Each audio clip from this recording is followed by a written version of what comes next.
NGO sudah selesai di 3 minggu yang lalu, tapi dampaknya masih berasa sampai sekarang. Karena setelah race berakhir, muncul beberapa narasi media yang beredar dan belum terjawab sampai hari ini.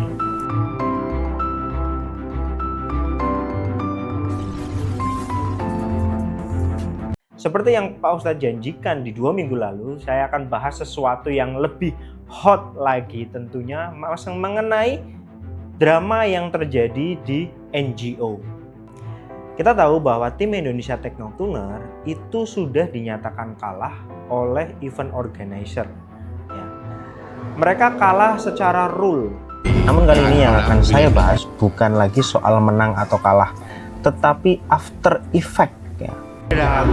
Disclaimer sebelumnya, video ini dibuat bukan untuk membela salah satu pihak atau menyalahkan salah satu pihak. Coba nih yang arti bahasa Thailand arti ini.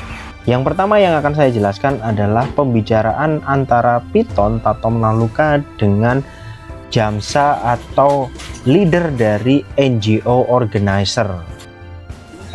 Di poin yang mereka sampaikan pada dasarnya korban utamanya adalah Pak Haji.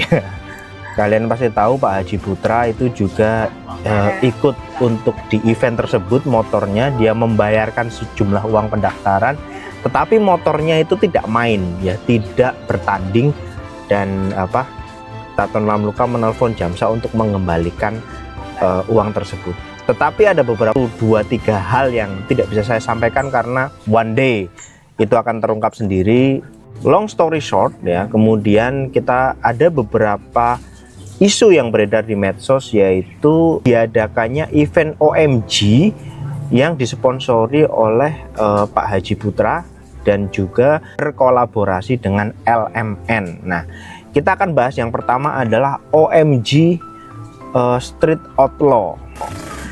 Apa sebenarnya OMG Street Outlaw? OMG Street Outlaw ini adalah event drag yang diadakan di Bangkok Drag Avenue. Jadi ini bukan diselenggarakan di Buriram, tetapi dia ada di Bangkok Street Avenue. Dan karena Bangkok Drag Avenue ini tidak seperti di Buriram, maka dia kelas yang ditandingkan itu setahu saya hanya 402 atau 500 meter saja, karena memang treknya itu tidak sepanjang yang ada di Buriram. Dan event ini baru diselenggarakan kalau tidak salah itu baru 2 kali.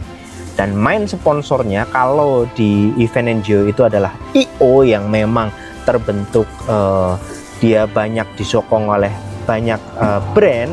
Kalau untuk OMG ini tidak, setahu saya yang mensupport itu kayak RG, kemudian LMN yang udah pernah nyponsori itu. Tapi kalau brand-brand besar, tetapi kita tidak tahu, kita tunggu saja apakah nanti ketika event ini dibuat kembali dan disponsori oleh Pak Haji, apakah sponsornya akan semakin besar atau sponsornya semakin kecil. Karena kita tahu bahwa kapasitas dari Pak Haji untuk membuat event itu nggak kaleng-kaleng ya, nggak cuman event lokal, internasional pun dia mampu ya.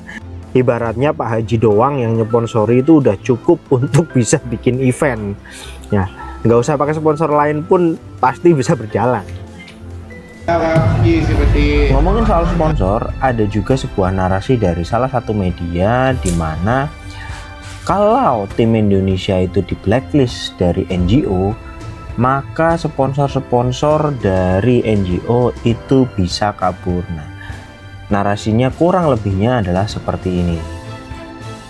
Apakah benar demikian? Bagaimana jika tidak ada sama sekali tim Indonesia ataupun mungkin tim dari negara lain selain dari Thailand itu mengikuti event NGO? Bagaimana kalau saya katakan sebenarnya Indonesia itu bukan ancaman untuk NGO? Kenapa bisa begitu?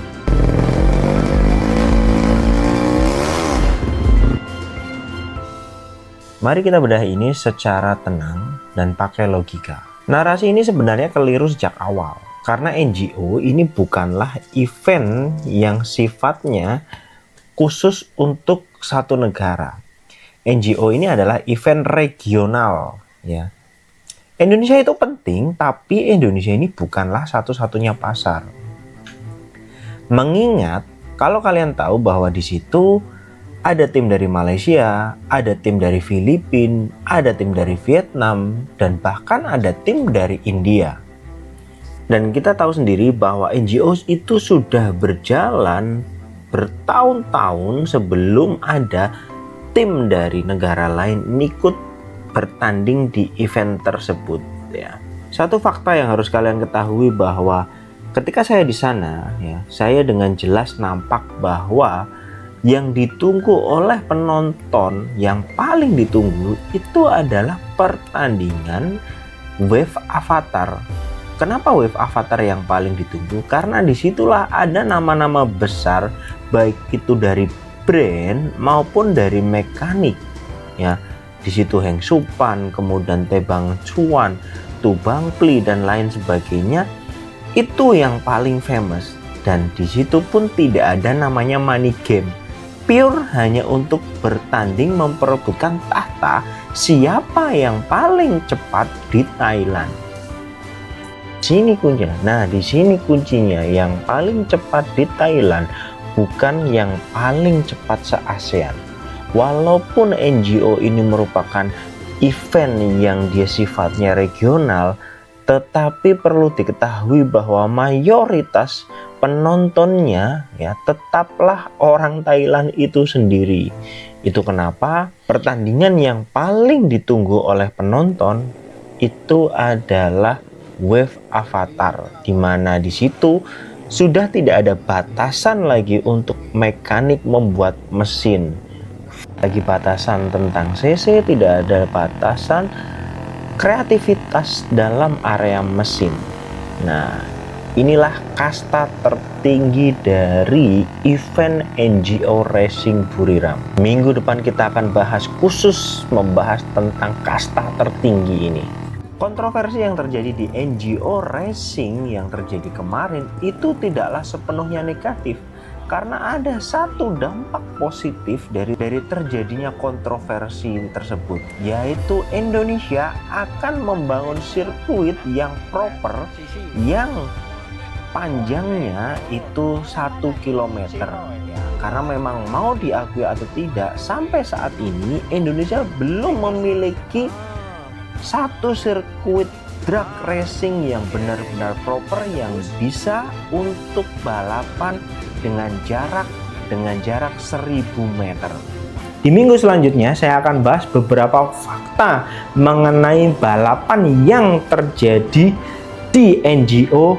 Kita closing untuk drama dari Indonesia dan Thailand di video ini. Minggu depan kita akan bahas fakta mengenai NGO yang real sebenarnya, apa yang orang Thailand sukai dari NGO, apa yang membuat NGO itu begitu luar biasa, dan apa yang membuat NGO itu akan selalu menarik. Sampai jumpa di video selanjutnya. Stay young, ride fast.